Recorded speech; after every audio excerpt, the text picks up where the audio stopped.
শ্রীমন চৈতন্য মহাপ্রভু অপার করুণায় শ্রীরাম রাধাকুণ্ড তটস্থ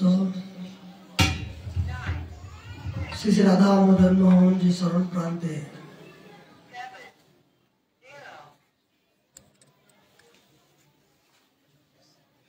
নিতাই গৌর শীতলাতের প্রসন্নতার জন্য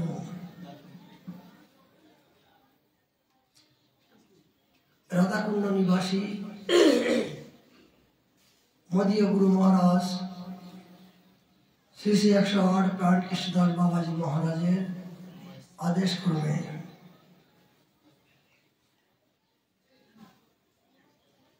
আমাদের এখানে নিত্য নৈমিত্তিক হরিকথার আয়োজন।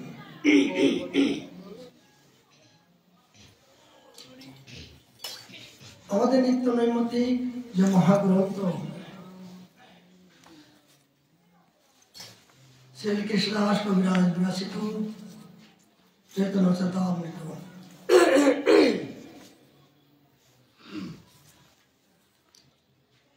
আজ আমাদের আস্বাদনের বিষয় 15 পরিচ্ছেদে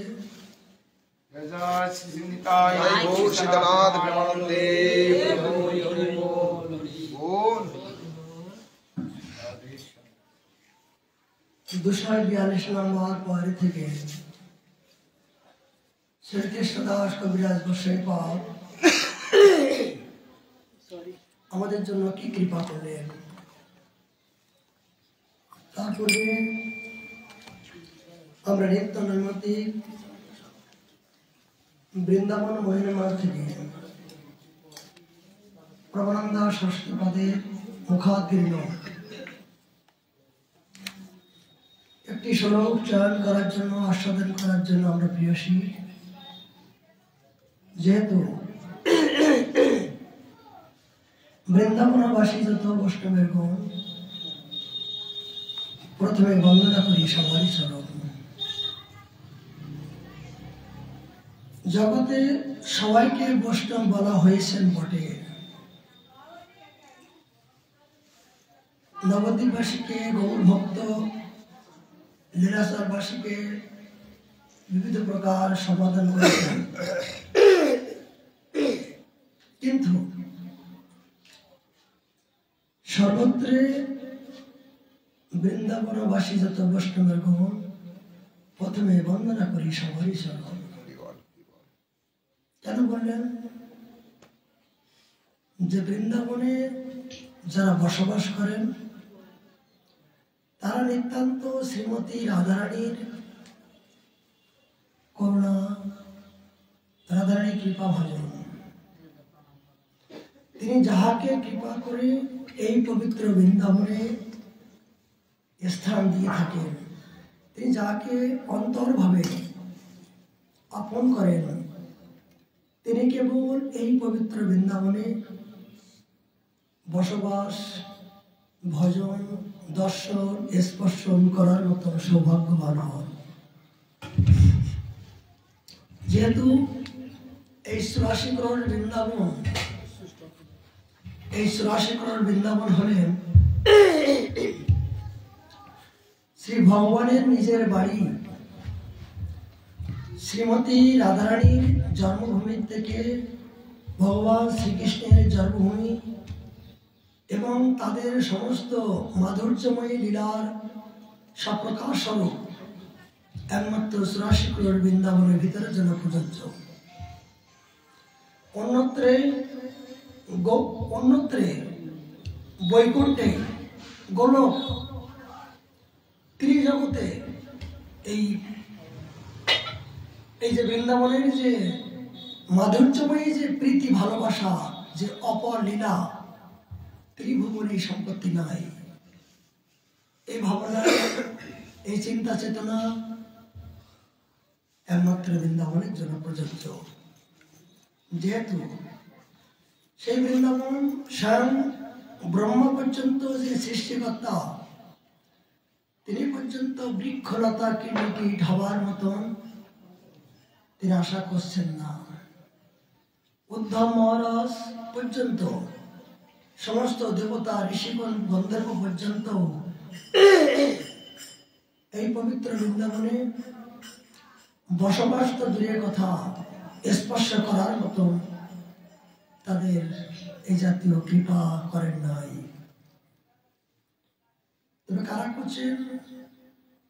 যারা নিতান্ত শ্রীমতী রাধারানী নিজজন, ভগবান যাদেরকে নিতান্ত আপন করেছেন, তিনি কেবল এই পবিত্র বৃন্দাবনে বসবাস করার মতন সৌভাগ্যবান। আচ্ছা, আপনার বাড়িতে যদি কাউকে দরজার ভিতরে প্রবেশ করান, আপনার বিনা অনুমতিতে কি প্রবেশ করতে পারে? আপনি যদি কাউকে না ডাকেন, কাউকে যদি না বলেন, তিনি কি আপনার বাড়িতে প্রবেশ করতে পারে? ঠিক তথাপি এই 84 করোড় বৃন্দাবন শ্রীমতী রাধারানীর নিজের বাড়ি এবং ভগবান শ্রীকৃষ্ণের নিজের বাড়ি। এই মথুরা মণ্ডল থেকে তার দরজা। তিনি যাকে কৃপা করবেন, যাকে আপন মনে করবেন, তিনি কেবল এই মথুরা মণ্ডল থেকে এই বৃন্দাবনের ভিতরে প্রবেশ করার অধিকার হতে পারবেন। এছাড়া এমন কোন শক্তি নাই, এমন কোন ব্যক্তি নাই, একটা পিপিলিকা পর্যন্ত, বলছে একটা পিপিলিকা পর্যন্ত আমার বিনা অনুমতিতে এই পবিত্র ধামে স্পর্শ করার মতো যোগ্যতা নাই। মনে করবেন না যে রাধাকুণ্ডের তটে আমরা বাস করছি, এক জন্মের স্বীকৃতি পারে নয়। বহু নাম জন্মনামান্তে জ্ঞান প্রবর্ধন্তে, অর্জুন বহু বহু জন্মের ফলে এই পবিত্র ভূমিতে দর্শন স্পর্শন বসবাস করার মতন সৌভাগ্যবান। যদি বলেন আমি গল্প করছি, গল্প নয়। শাস্ত্র বলছেন, মহাজন বলছেন, মহাজন কত সুবন্ধা কে জয়রূপ সনাতন ভট্ট রঘুনাথ শ্রীজীব গোপাল ভট্ট দাস রঘুনাথ।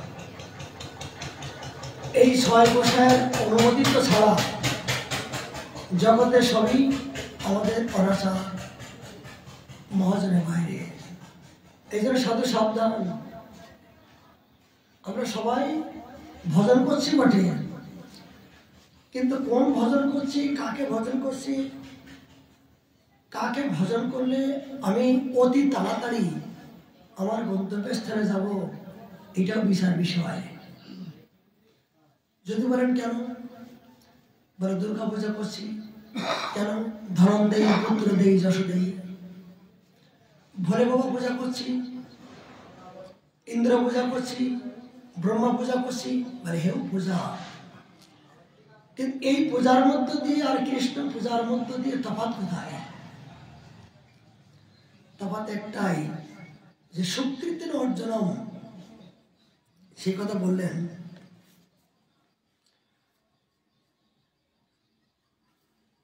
আমাদের প্রথম শতকম থেকে 12 নম্বর শতকে বসে, উপনিষদ সম ব্রহ্মানন্দ প্রাপ্তি হয়েও তীব্র তপস্যা দ্বারা সম্যকরূপে ঈশ্বর আরাধনা করিয়াও এই কৃষ্ণ ব্রজে গৌরূপী হইয়া আনন্দ লাভ করিয়াছেন। বলছে স্বয়ং ব্রহ্মলোকে গেছেন, ইন্দ্রলোকে গেছেন, আবার শিবলোকে গেছেন, কিন্তু এত লোকে যাওয়ার পরও এই কৃষ্ণকে পাওয়ার যাদের লালসা, তাদের আবার এই বৃন্দাবনে এসে গরুর রূপ ধারণ করে, স্বয়ং ব্রহ্মা গরুর রূপ ধারণ করে এসে এখানে তপস্যা করছেন, গুলমুলতা হয়ে এখানে বসবাস করছেন। তো স্বয়ং ব্রহ্মলোকে গিয়েও তারা মুক্তি হলো না।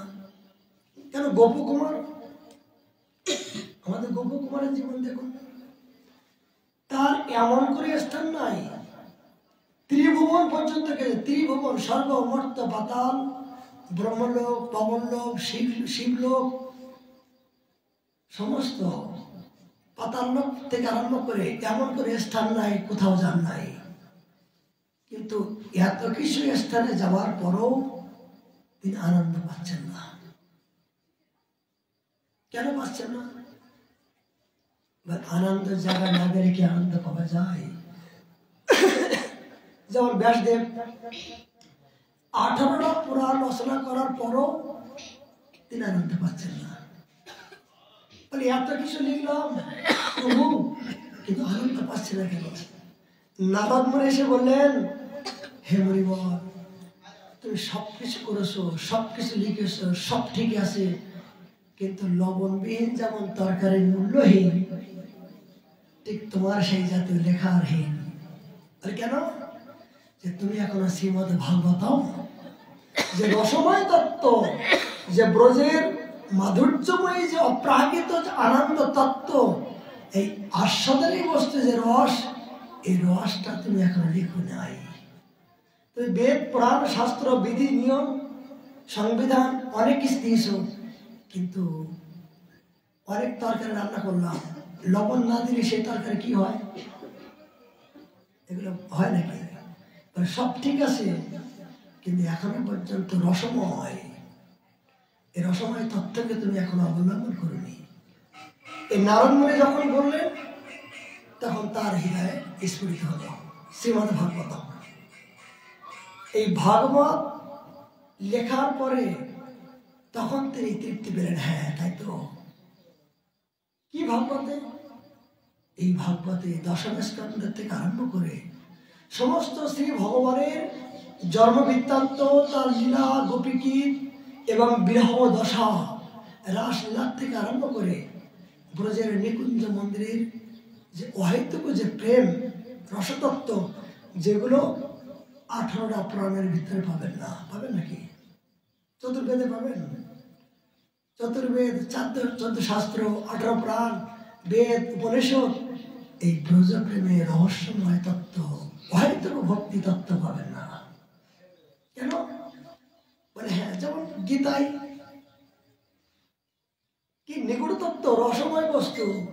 মানে 18 অধ্যায় গীতা লেখা হলো, আমি উপদেশ করলাম অর্জুন, করার পরও শেষে বলছেন 18 অধ্যায়ে সর্বধর্ম পরিত্যাজ্যম। কেন বলবো? এত কিছু উপদেশ করলে, এই 7 দিন ব্যাপী এত কিছু বললে, এগুলো ত্যাগ করবো কেন? এগুলো তোমার ভক্তি ধর্ম নয়, দেহ ধর্ম, মনোধর্ম, মনোকল্পিত ধর্ম। রজগুণ তমগুণ দরকার আছে, তারা হলে সত্যগুণটা পরিপক্ত হবে না। জীবনে যদি দুঃখ না পান, তাহলে সুখের সন্ধান পাবেন না। ভক্ত জীবনে যদি আপনার জীবনে বিরহ ব্যথা না আসে, তাহলে ভক্তের জীবনে পরিপক্ত দশা হবে না। মাঝে মাঝে ভক্তি জগতে ব্যথা, বেদনা, আঘাত অবশ্যই হবার প্রয়োজন আছে।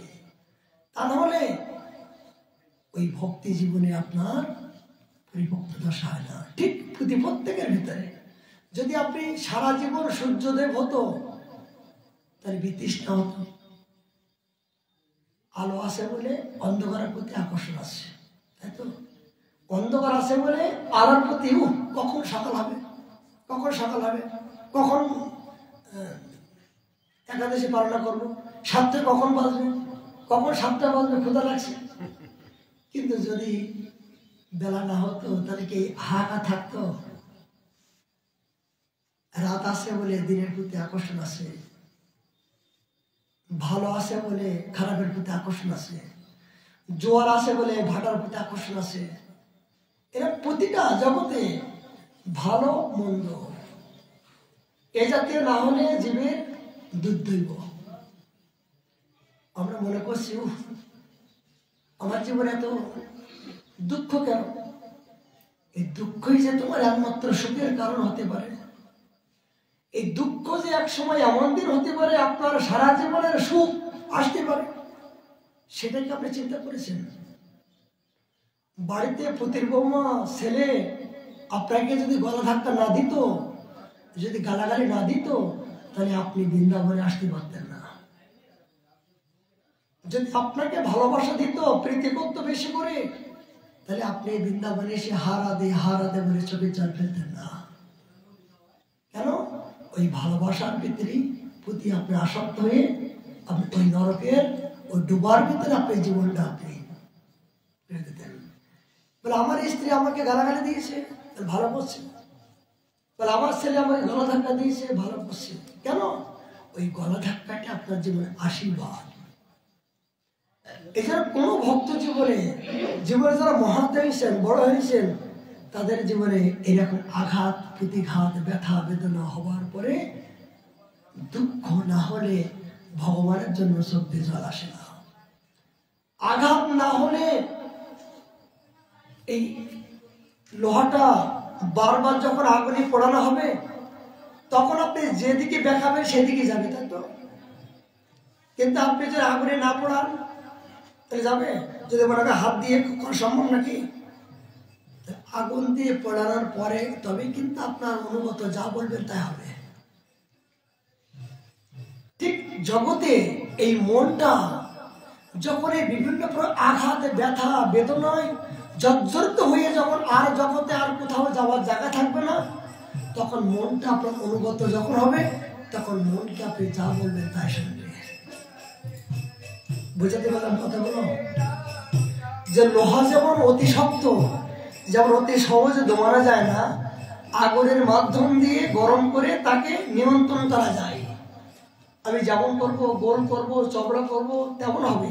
ঠিক আমার মনটা লোহার মতন কঠোরতা, জন্ম জন্মাধিক ধরে অখাদ্য কুখাদ্য কুসঙ্গ কুখাদ্য খেয়ে গিয়ে মনটা এত কঠোর হয়ে গেছে যে আমার মন আমার বশীভূত হচ্ছে না। ওর উপায় কি? আগুনে পোড়াও। আগুনে পোড়া মানে কি? এই যে জড়জগতের আঘাত যখন পাবেন, দুঃখ যখন হবে, কষ্ট যখন হবে, তখন ওই আগুনে যখন আপনি নিজে দগ্ধ হবেন, তখন জগতের মায়া যখন ভুলে যাবেন, জগতের কথা যখন আপনি ভুলে যাবেন, তখন মন সারা জীবন তো অনেক কিছু চাইলি, অনেক কিছু করলি, সব কিছু তো করলাম, কিন্তু আর তো করতে পারছি না। তখন মন ধীরে ধীরে আপনার অনুগত হয়ে যেদিকে বলবেন সেদিকে মনটা অনুগত হবে। তখন চোখ দিয়ে জল আসবে। বাড়িতে যখন ছেলে বউ আসবে, নতুন পুত্র বউ আসবে, তখন জল আসে না। গুরু বৈষ্ণব বাড়িতে আসে চোখে জল আসে। জানেন, জড়জগতের অনেক সজ্জন, অনেক বন্ধু বান্ধব, অনেক প্রীতিজন, তারা আসলে আনন্দ হয় ক্ষণিকের জন্য, বিরহ আসে না, চোখে জল আসে না। কিন্তু গুরু বৈষ্ণব আসলে চোখে জল আসে কেন?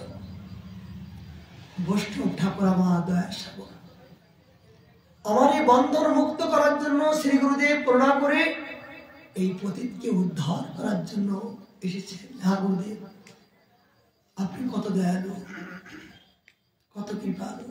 হে বৈষ্ণব ঠাকুর, আমার জীবন ধন্য, আজকের দিনটা আমার সফলতা। এর সকালে উঠি আমি বৈষ্ণব দর্শন করলাম, সকালে উঠে আমি গুরুদেব দর্শন করলাম। সেই দিনটা তো শুভ লক্ষণ হওয়ারই কথা। গৌর গৌর গৌর গৌর গৌর, হে কৃষ্ণ কৃষ্ণ কৃষ্ণ কৃষ্ণ, হে কৃষ্ণ কৃষ্ণ কৃষ্ণ ত্রাহিমান, হে কৃষ্ণ হে গৌর ত্রাহিমান। আমি সংসার চক্রে পড়ে আমি হাবুডুবু খাচ্ছি। এই ত্রাহিমান মানে কি? আমাকে রক্ষা করো, আমাকে যেন অসাধু সঙ্গে না যেতে হয়, অসাধু প্রবৃত্তি সারাদিন যেন আমাকে না যেতে হয়। এই জন্য সকালে উঠে যদি গুরু বৈষ্ণব দর্শন হয়, তারা জীবনে কোনোদিন অমঙ্গল হতে পারে না। এটাই এই জন্য গুরু বিরহ কি যন্ত্রণা, যাদের জীবনে হয়েছে তারা জানে। গুরু বৈষ্ণব বিরহ যে কি যন্ত্রণা, যাদের হয়েছে সে জানে। নিজের পিতার জন্য, মাতার জন্য, জগতের জন্য এত বিরহ উৎকণ্ঠা হয় না। গুরু বিরহে অনেক অনেক শিষ্য আছে নিজের জীবনকে দেবার জন্য তৈরি করেন। হ্যাঁ গুরুদেব, কেন? তিনি যে আমার পরম ধন দান করেছেন, যে ধরনের জগতে কেউ দেওয়ার মতো সমর্থমান নাই। কোথায় ছিলাম, কোথায় আসলাম, কার করুণায় পেলাম? এই গুরুদেব হলো কান্ডারি হয়ে আমার এই অন্ধকার থেকে আলোর পথ যে না দেখাতো, তাহলে আমার মতো এই মূর্খ চণ্ডালের এই রাধা কুণ্ডের তটে এই হরিকথা বলার মতো যোগ্য হতো। এর একমাত্র করুণার কি? সে গুরুদেব চুলের মুঠে যাকে একবার ধরেন যাকে একবার দৃষ্টি দেন তিনি ব্রহ্মাণ্ড তারিতে শক্তি ধরে জোরে জোরে এই বেদ ও পুরাণে যে গায়ে যে বসনে। এই জন্য বৃন্দাবনবাসী যত বৈষ্ণবগণ প্রথমে বন্দনা করি। সর্বপ্রথম সকালে উঠিয়া যে করে বৈষ্ণব বন্ধন, বৃন্দাবন বন্ধন, তার মহিমা বেদ পর্যন্ত।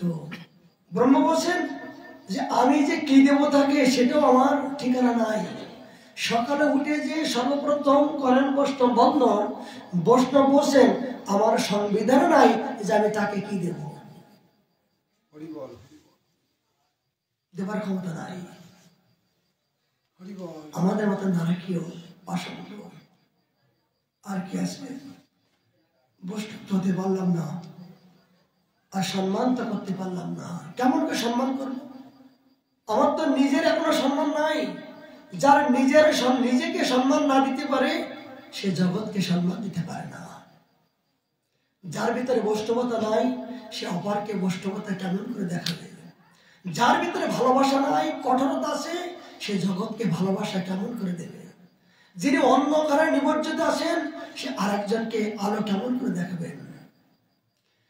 যিনি আনন্দময়, সচেতনময়, সর্বক্ষণ পরমানন্দে যিনি বিভোরে মর্ত হচ্ছেন, তিনি কেবল পরমানন্দের সম্মান দেওয়ার মতো সামর্থ্যবান। কি সেই?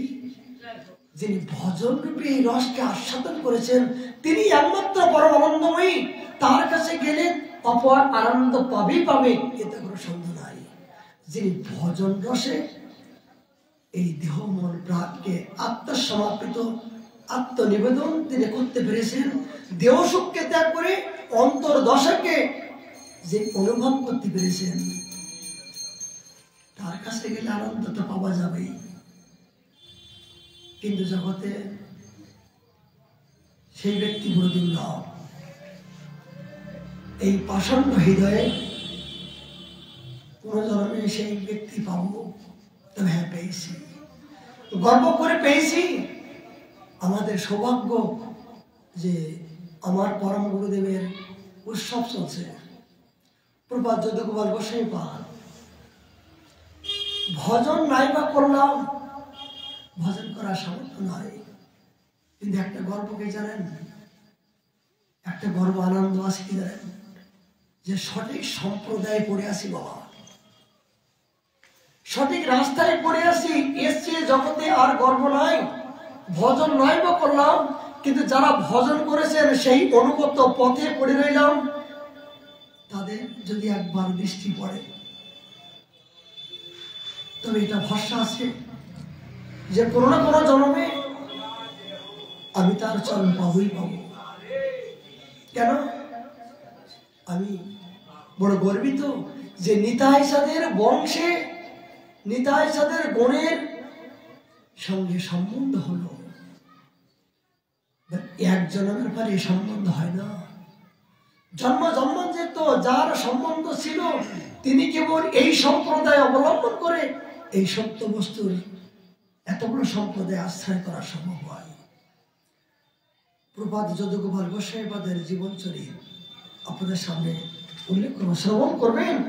যে আজ যে মহারত্ন, যে হরিনাম সংকীর্তন আজ আমরা অতি সহজেই করছি, কিন্তু হরিনাম সংকীর্তন তৎকালীন দিনে অনেক নিন্দুক পাষণ্ডী এই হরিনাম সংকীর্তনকে তারা গ্রহণ করতে চাননি।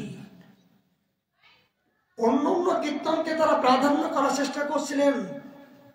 আমরা প্রসঙ্গ আনব, গর্ব যে সম্প্রদায় ভুক্ত হয়ে যদি সিংহের মতন যদি একদিন গর্জন করে বসেন, তো বলতে পারবো যে আমি কাপুরুষ নয়, আমি সিংহপুরুষ, আমি সিংহের বাচ্চা। কিন্তু শিয়ালের মতন শত বছর চুরি করে যদি চালার ভিতরে বাস করেন, তাহলে ওই জীবনটা পশু জীবন, প্রকৃত জীবন নয়। কোনো ভাগ্যক্রমে যদি গুরু অনুগত্য, মহাজন অনুগত্য যদি ভাগ্যক্রমে যদি সৎ এই আশ্রয় যদি মিলে যায়, তা এই জন্মে বন্ধন মুক্ত হবেই হবে। এটাই সত্য, এটা অনুভব হলো আমার পরম গুরুদেবের জীবন দেখিয়ে। আমরা আসবো সেই কথা পরিপ্রেক্ষিতে। তাহলে কি বুঝলাম? ব্রহ্মলোকে গিয়েও ইন্দ্রলোকে যেও এই ব্রজ কৃষ্ণ গোপীরূপ গরূপ হইয়া আনন্দ লাভ করিয়াছেন। তারা দিব্য রসদানকারী বৃন্দাবন তৃণ ভক্ষণ করিয়া দিবারেশি নিত্য রাধাকৃষ্ণ পাদপদ্মের উত্তম আস্বাদনে পরিপূর্ণ হইয়া অবস্থান করিতেছেন। কি বুঝলাম? জগতে ব্রহ্মালোক আদি অনেক কিছু পেলাম, কিন্তু অনেক কিছু পাওয়ার পরও পরমানন্দ বৃন্দাবনের যে এই যে অপ্রাকৃত আনন্দ সন্ধান অন্য লোকে নাই, অন্য ধামে নাই, অন্য স্থানে নাই, অন্য ব্রহ্মাণ্ডে নাই, কোন ব্রহ্মাণ্ডে নাই, একমাত্র বৃন্দাবনেই আছে। এই প্রণব বৃন্দাবনে যাহা দেবের দুর্লভ, ব্রহ্মার দুর্লভ, ঋষির দুর্লভ, মানবের তো সুদুর্লভ। সেই প্রণব বৃন্দাবনে বাস করেও যদি আমরা এখনো সেই যুগল কিশোরের সন্ধাপন্ন না হওয়ার চেষ্টা করি, এখনো যদি আমরা সত্য বস্তুকে না জানার চেষ্টা করি, তাহলে হেলায় হারানো এ দুঃখ কইব কার? জীবনে দুঃখ ছাড়া জীবনে অনাদিকালের সুখ উপলব্ধি করতে পারবেন না, কদাপিও না। সুখের জায়গায় এসেও যদি আপনি সুখ না পান, তাহলে সারা জীবন আর কোথাও সুখ পাবেন না। বৃন্দাবনে এসেও যদি এখনো যদি সুখটা উপলব্ধি না করতে পারেন, এখানে এসেও যদি এখন হাহাকার করেন, এখন হায় হায় কিছু হলো না, এ করবো তা করবো, এ খাবো তা খাবো, এখনো যদি গোভাগনের প্রতি লক্ষ্য থাকে, এখনো যদি কুবৃত্তি থাকে, তাহলে আর হবে না। আর তিনি ভুবনে পাবেন না, এ মানব যেন হবে না। সরস্বতী মা তিনি আমাদেরকে চোখে আঙুল দিয়ে, বাবা এই বৃন্দাবন মহিনামের তো আমাদেরকে যে নিষ্ঠা সহকারে যে কেমন ভাবে যে বৃন্দাবন বাস করতে হয়, যদি বৃন্দাবন মহিনামৃত না জানতাম বাবা, তাহলে কিন্তু আমাদের এলেমের অবস্থা হতো। সত্যি সত্যি আমার কথা বলছি, এই জাতীয় কথা আমি জীবনে শুনি নাই। এই 20 বছর ধরে আপনাদের কৃপায় এই পাপিষ্ঠ দেহনে আসি, কিন্তু হঠাৎ করে আপনাদের সামনে এই চৈতন্য চৈতামৃত পাঠ করতে করতে আপনি বললেন যে তাড়াতাড়ি শেষ করুন, নতুন একটা গ্রন্থ। কিন্তু হঠাৎ করে যেন ভিতর থেকে প্রেরণা দিল যে বৃন্দাবন মহিমাতে দেখি, একটু দেখি। ভাষাগুলো অনেক কঠিন, কিন্তু আপনাদের করুণায় কিছু উপলব্ধি হচ্ছে যে বৃন্দাবনে বাস করতে গেলে একমাত্র কোন জাতীয় ভাবনা উচিত, এটাই দাসের আমার জানা ছিল না। কিন্তু শুধু আপনাদের মতো মহতের করুণায়, আপনাদের মতো সাধুর করুণায় এই দাসের এই পাপিষ্ঠ দেহের ভিতর থেকে প্রেরণা দিয়েছে। তবে অনুভূতি হচ্ছে যে জীবনে যতদিন বাস করেছি সেটা আমার বৃথা গেল। আমার সেই প্রবৃত্তি, সেই ভাব, সেই চিন্তা চেতনা আমার নিতে হই নাই। এখন হাহাকার করা ছাড়া কিছু নাই। যে জীবনগুলো চলে গেছে না, এই জীবনগুলো আর পাবো না। কিন্তু এখন মনে হচ্ছে বাবা যে জীবনে যে কিছু হলো না। এই গ্রন্থ থেকে মনে করলাম যে উনি আমাদেরকে যে উপদেশ করছেন, বৃন্দাবনে বাস করার মতো যে প্রবৃত্তি, সেটাতে দাসের জীবনে এখনো কিছু হলো না। আমি নিতান্ত যোগ্যতাহীন, এই জন্য নিজেকে ধিক্কার আসে। উনি আমাকে কৃপা করলেন যে বৃন্দাবনে বাস করতে গেলে এই জাতীয় নিঃস্ব রিক্ত কাঙাল এই ভাবনা নিয়ে যে করতে পারো, তবেই যুগল কিশোরের অবশ্য পাবে। এই জীবনে কি হবে? পাপিষ্ঠ জীবনে হবে না। এই জীবনে কোনো জীবন হবে না। সে জাতীয় স্বীকৃতি এই দাসের নয়। কেন স্বীকৃতি থাকতো তাহলে এখনো পর্যন্ত নামের প্রতি রুচি হতো, ধামের প্রতি রুচি হতো, কিন্তু কিছুই তো হলো না। যেদিকে যাই, যা দেখি কিছুই আমি অনুভব করতে পারছি না, আপন করতে পারছি না। ভিতরে আসুন, ভিতরে আসুন, ভিতরে আসুন। এই জন্য এই বৃন্দাবন মহিলামি তো আপনারা বুঝতে পারছেন কিনা জানি না, যে বৃন্দাবনে বাস করছেন অনেক ভাগ্যের ফলে। এই বৃন্দাবনে বাস করতে গেলে এই বৃন্দাবনের মহিলামৃত শ্রবণ না করা পর্যন্ত প্রকৃত বৃন্দাবনের প্রতি আমার আসক্তি আসবে না। ভিতরে আসুন, বসুন।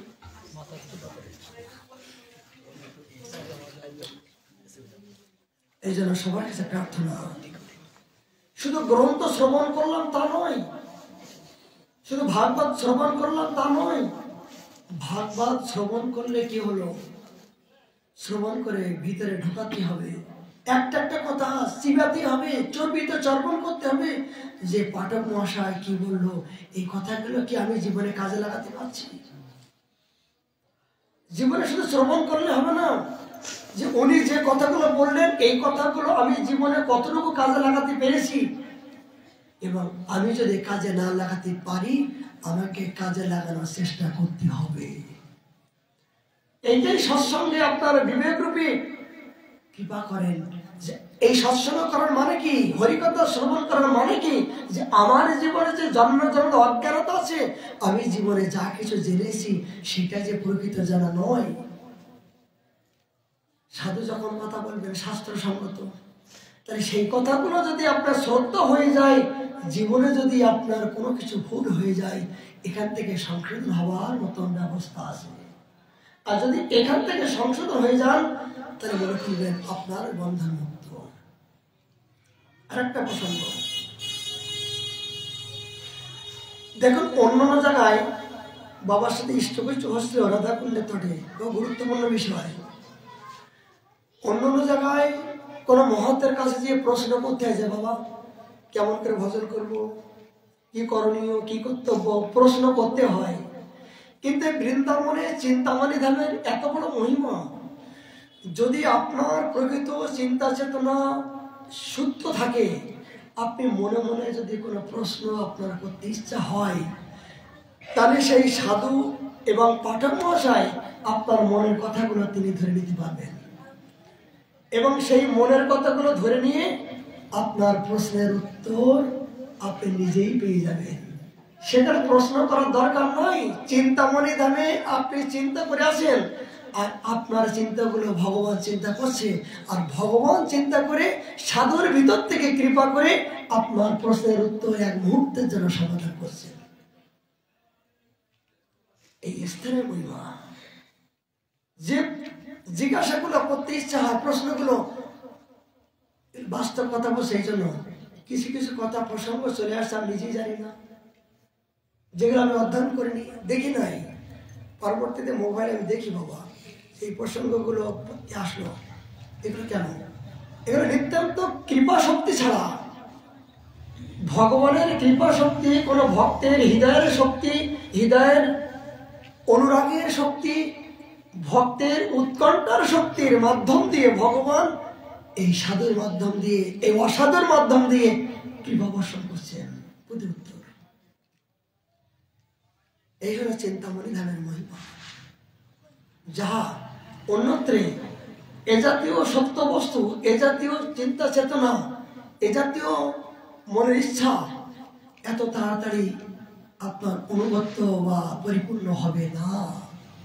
যা কেবল বৃন্দাবনে দাঁড়িয়ে এই কল্পতরু, বৃন্দাবনকে বলে কল্পতরু, চিন্তামণি ধাম, দিব্য চিন্তামণি ধাম, একমাত্র চিন্তামণি, আর হচ্ছে কল্পতরু, প্রেম কল্পতরু। ইহানো পবিত্র ভূমিতে বসেও যদি আপনি সঠিক মনের উত্তর আপনি না পান, তাহলে আর কোনো জন্মে আপনি পাবেন না। লিখে নেন, শাস্ত্র বসেন। কিন্তু চাই কি, চাই শুধু এই ধামের প্রতি শ্রদ্ধা। যদি ধামের প্রতি একবার শ্রদ্ধা হয়ে যায়, বলে ধাম নিষ্ঠার উপরে আর ভজন নাই।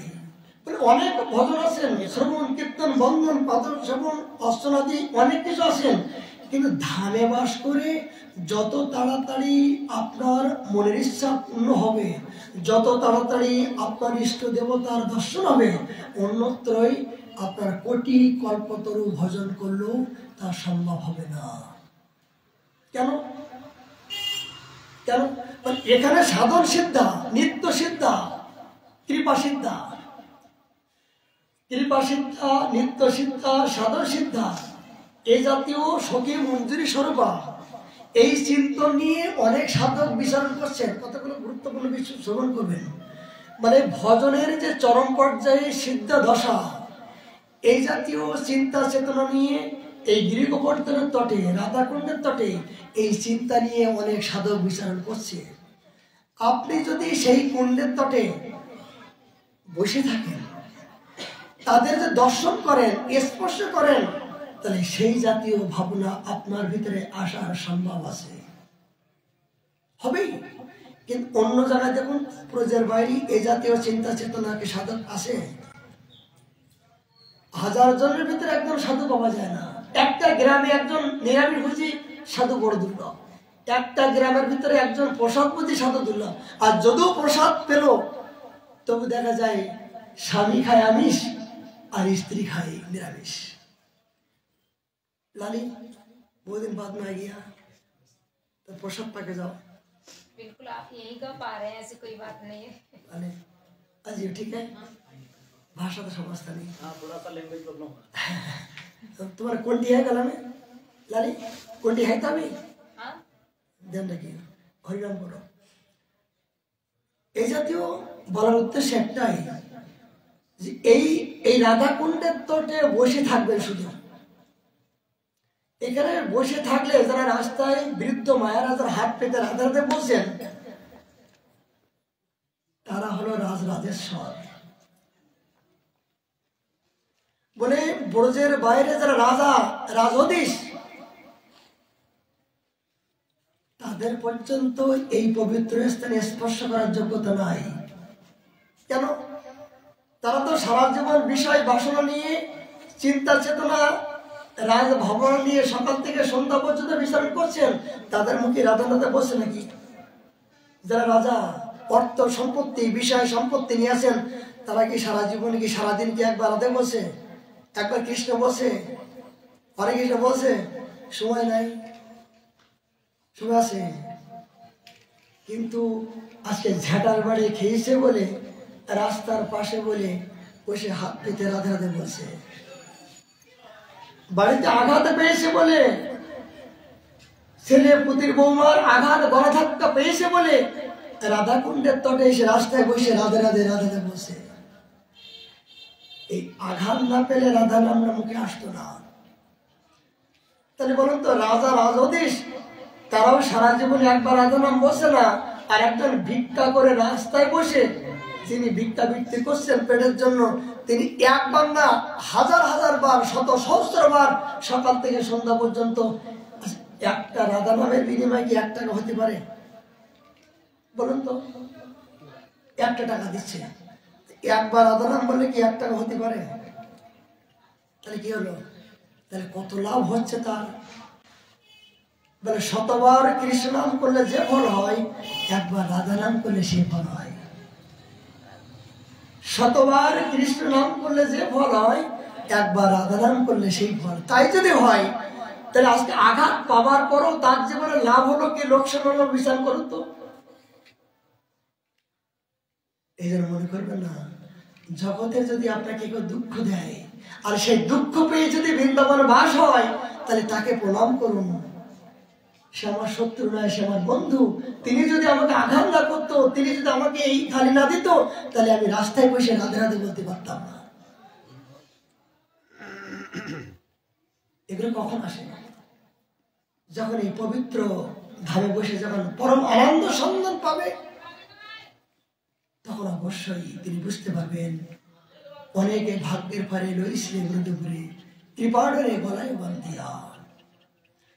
যদি বৃন্দাবনে এসে সদ্গুরুদেবের চরণাশ্রয় যদি হয়ে যায়, তিনি কেবল এই ভাবনাগুলো তার ভিতরে রাখবে যে না, আমি কোথায় ছিলাম, আমার কি করার দরকার ছিল, আমার পিতা, আমার ভাই ব্রাদার আত্মীয় স্বজন বন্ধু, চিন্তা করে দেখুন তো, আমার কথা বলি, আমার ভাই ব্রাদার এখনো পর্যন্ত রক্তের সম্বন্ধ, তারা পর্যন্ত এখনো প্রসাদ বুঝে হল না, বলছি পাচ্ছি না, তারা এখনো প্রসাদ বুঝে হলো না, এখন অখাদ্য কুখাদ্য খায়। তাহলে দুর্ভাগ্য কাদের? আমাকে তো ওখানে থাকলে তো ওই জাতীয় থাকতে হতো, অখাদ্য খেতে হতো। তাহলে প্রভু করুণা করে আমাকে কৃপা করলো কিনা চিন্তা করে দেখুন। তাহলে ভগবান করুণা করে আপনাকে বৃন্দাবনে বাস করে এই জাতীয় সৎসঙ্গ সাধুসঙ্গ, এই জাতীয় পবিত্র স্থান, সকালে উঠে হরিনাম সংকীর্তন, যা বিশ্ব ব্রহ্মাণ্ডে ত্রিভুবনে নাই, আর আপনি না চাইতে পেলেন। পাওয়ার পরেও যদি এখনো হাহাকার না যায়, এখনো যদি পূর্বের কথা ভুলতে না পারেন, এখনো যদি অখাদ্য কুখাদ্য সেই পূর্বের কথার প্রতি যদি মনটা আকৃষ্ট হয়, তাহলে কিন্তু ভগবান আপনাকে সুযোগ দিল আর হবে না মানার জন্য।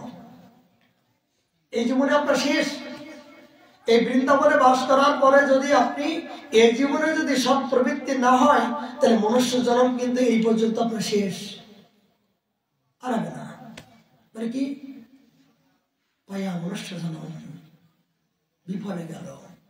বিফলে কি বলে? হ্যাঁ, জন্ম হবে, যে জন্মে আপনি কৃষ্ণ বলতে পারবেন না। জন্ম হবে, সেই জন্মে হা নিতাই হা গৌর বলে আপনি চিৎকার করতে পারবেন না। সে জীবনে আপনি দেহটা দিয়ে এই ভক্ত আলিঙ্গন করার মতন সুযোগ পাবেন না। সেই জন্মে গিয়ে এই পাটা দিয়ে ধাম দর্শন করে পরিক্রমা করতে পারবেন না। সেই জন্মে দিয়ে আপনার এই ভগবানের যে অঘ্রাণ, এই নাসিকা নিতে পারবেন না। সেই জন্মে দিয়ে হরিকথা রূপ এই শ্রবণ করার মতন আপনি শক্তি পাবেন না। সেই জন্মে দিয়ে আপনি এই হাত দিয়ে মুখে তুলে খেতে পারবেন না। সেই জন্মে দিয়ে দেখছেন কুকুরগুলো, তার হাত কি পা কি সবই সমান। ভালো কি মন্দ কি একটা কুকুর বোঝে, কিন্তু পশু জীবনের মনুষ্য জীবনের চেয়ে বড় দুঃখজনক পশু জীবন, বৃক্ষজনক। কত দুর্বিষহ যন্ত্রণা, কত ঝড় বর্ষা গরম, দেখো বৃক্ষগুলো সহ্য করতে হচ্ছে। আচ্ছা, বৃক্ষ হয় কেন জানেন? বৃক্ষ জন্ম কেন হয়? বলে বৈষ্ণব দেখিয়েছে না মাথায় মুন্ডু, সাধুগুরু বৈষ্ণব দেখিয়েছে মাথা উঁচু করে থাকে, বুকটা এরকম উঁচু করে থাকে, মানে পরবর্তী জন্মে তাদেরকে বৃক্ষ হয়ে জন্মগ্রহণ করতে হয়। কেন? মাথাটা তো নিচু হলো না, এখন অহংকারে মর্ত হয়ে নিতাই পদ পাশবিয়া অসত্যের সত্য করে মানে। এই মাথাটা যদি গুরু বৈষ্ণব দেখিয়ে যদি নিচু না হয়, সর্বক্ষণ অমানিনী মানব দেন আমি যে কৃত দাস, আমি যে গুরু দাস, বৈষ্ণব দাস, ভগবানের দাস। কোন বৈষ্ণবের দরজায় গিয়ে মাথা নিচু করে চলার চেষ্টা করবেন না। যত মাথা নিচু করবেন তত নিচু জায়গায় কিন্তু জলটা দাঁড়ায় বেশি, উঁচু জায়গায় জল দাঁড়ায় না। দাঁড়ায় নাকি? উঁচু জায়গায় কি আছে? যেখানে উঁচু বৃক্ষ আছে সেখানে ঝড় বেশি লাগে।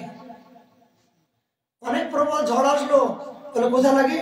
যেখানে বড় বৃক্ষ সেখানে ঝড় তুফান আসে। আর যেখানে নিচু নিচু ঝড় স্পর্শ করতে পারে না। মানে কি? যখন যদি আপনি নিচু হতে পারেন, বৈষ্ণব হইয়া যদি নিরভিমান হতে পারেন, নিজেকে কিছু হলো না, আর কিছু হবেও না। এই বৈষ্ণব দেখা মাত্র মাথাটা যদি নিচু করতে পারেন, তাহলে মনে করবেন ওই আপনার ওই জায়গাটা সঞ্চয় হচ্ছে, সঞ্চয় হয়েছে। তার প্রমাণ কি সঞ্চয় হয়েছে? আচ্ছা, আপনি ভালো মানুষ কি খারাপ মানুষ প্রমাণ কি? কথাগুলো দর্শনীয় কথা, এগুলো দরকার আছে। সাধু হতে গেলে আমাদের জীবনে এগুলো না জানলে কিন্তু আমাদের পরিপক্ক দশা হবে না। আচ্ছা, আপনি ভালো মানুষ কি খারাপ মানুষ প্রমাণ কি? পরে দিনের বেলায় আমি সাধু বেশ ধারণ করলাম, অনেক উপদেশ ধারণ করলাম, কিন্তু আপনি যে উপদেশ দান করলেন, ভালো তিলকমালা করলে দেখে মনে হলো স্বয়ং মহাপ্রভু আমার সামনে উপদেশ করছেন। কিন্তু এগুলো প্রকৃত সত্য কখন জানা যাবে যে আপনি কথার সাথে কাজে মিল আছে? তখন রাত্রির বেলায় গেলে যদি দেখা যায় যে আপনি টিভির পর্দায় বসে আপনি টিভি দেখছেন, মোবাইলের মধ্য দিয়ে বিভিন্ন প্রকার দেখছেন, এখনো বিভিন্ন প্রকার অসৎসঙ্গের মধ্য দিয়ে গল্প দিয়ে সময় নষ্ট করছেন, আর সবাইকে নির্দেশ করলেন সুখাদ্য খাও, আর নিজে দরজা বন্ধ করে কুখাদ্য খাবার জন্য তৈরি হলাম। জগতে যে নির্দেশ করলাম, উপদেশ করলাম, আর নিজের বাড়ি গিয়ে সেগুলো পালন না করে আমি অসৎসঙ্গে, অনেক বাড়িতে দেখেছি, আমার কথা বলি, সন্ধ্যার পরে টিভি দেখে সময় কাটাচ্ছেন, কেউ গল্প করে, কেউ বিভিন্ন প্রকার নেশা করে, বিভিন্ন আন কথা বলে তারা গল্প করতে আছে সমাজ, বিভিন্ন প্রকার রাজনৈতিক এই জাতীয় কথা নিয়ে। কিন্তু অনেক ভক্তের বাড়িতে দেখেছি টিভি চলছে, কিন্তু তিনি টিভির প্রতি তার লক্ষ্য নাই, হরিনামের মালা নিয়ে এক কোনায় বসে বসে তিনি চোখের জলে ভাসছেন, হা গৌর বলে খাচ্ছেন। বলে ভালো কি মন্দ তখন বোঝা যাবে, রাত্রিবেলায় যে বুঝুন যে তিনি তার নিজের আচরণগুলো কি করছেন। জগতে দেখানোর জন্য তিনি সাধু হয়েছেন, উপদেশ দিয়ে গেল, কিন্তু নিজের বেলায় আচরণ করছে কিনা সেটাও দেখার দরকার আছে। তবেই জগতে সেই জাতীয় ব্যক্তির দ্বারাই জগতের কল্যাণ হবে। খান্তি অব্যর্থকাল বিরক্তি মানসন্নতা, মানে সাধকের জীবনে একটা মুহূর্ত কাল অব্যর্থকাল, মানে একটা জনম তাদের জীবনে সত্য কথা বলতে কি একটা মুহূর্ত কাল মনে হচ্ছে প্রভু 24 ঘন্টা না দিয়ে তুমি 48 ঘন্টা দিতে, তাহলে মনে হয় তৃপ্তি হতো না। একটা সময় অনেক জেনে শুনে অনেক সময়গুলো নষ্ট করেছি, কিন্তু এখন যেন মনে হচ্ছে এটা যন্ত্রণা শুরু হয়েছে, জগতের প্রতি আর কোনো স্নেহ মমতা, জগতের দিকে সব ভুলে গেছি। কেন এই গ্রন্থের ভিতরে যদি একবার মন আবিষ্ট হয়ে যায় না, তখন জগৎ যে আপনার কখন ভুলে যাবেন। যদি মনটা একবার অন্তর্দশা হয়ে যায়, তখন জগতের ভালোবাসা আপনার কাছে কিড়মি কীট ছাড়া বিশাল ছাড়া মনে হবে না। এটা বাস্তব জীবনের কথা বলছি।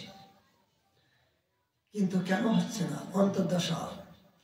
এখনো পর্যন্ত এই সৎসঙ্গ বড় দুর্লভ। কথাগুলো মনে রাখবেন, যে শুধু বাইরে উপদেশ দিলাম, সবাইকে আদেশ করলাম, সবাইকে বিভিন্ন শাসন করলাম, কিন্তু নিজেই এখনো শাসন হতে পারলাম না, নিজে এখনো প্রতিপালন করতে পারলাম না। এই যে আপনি আচারে ধর্মজীবকে শেখানো যায়, আচার বিচার দুই কার্য করো, তবেই জগতের কল্যাণ হবে। আচ্ছা বাবা, একই ভাগবত কথা সব জায়গায় হচ্ছে, কিন্তু অনেকের কথাগুলো যেন হৃদয় বৃদ্ধ করে, 30 মতো বৃদ্ধ করে। মানে কথাগুলো শুনলে যেন বারবার যেন এই কথাগুলো কি বললো, বারবার যেন আবার এটা কি হলো, এটা কি হতে পারে, বিচার, বিভিন্ন বিচার আসে, এই কথার কি হতে পারে। আবার অনেকের একই কথা শুনছি, কিন্তু ওখানে শোনার পরে ভুলে যাচ্ছি। এক জায়গাতে শ্রবণ করলাম, আবার পথে সে ভুলে যাচ্ছে। কেন হয়? এই দাসের কথা বলছি, কিন্তু আপনাদের কথা নয়। এই দাসের জীবনে যেগুলো বাস্তব কথা বলছি, যে অনেক একই কথা শ্রবণ করছি, কিন্তু সে কথা ভুলে যাচ্ছি। আবার অনেকের কথা শ্রবণ করছি, একটা কথা যেন ভাইব্রেশন হচ্ছে। এটা কি হলো? এই কথার উদ্দেশ্য কোথায়, এই কথাটা কোথায় বলছে, কে বলছে, এই জাতীয় বিশ্বাস চলে আসছে। বলে কেন হয়? ওই বিচার করিয়ে ভজে কৃষ্ণ তারা নাই। বিচার যার কথা শ্রবণ করা মাত্রই আপনার জীবন অনুভব অনুভূতি বিচার আসছে, মনে করতে হবে ওখান থেকে আমি কিছু মূল তত্ত্ব পেয়েছি।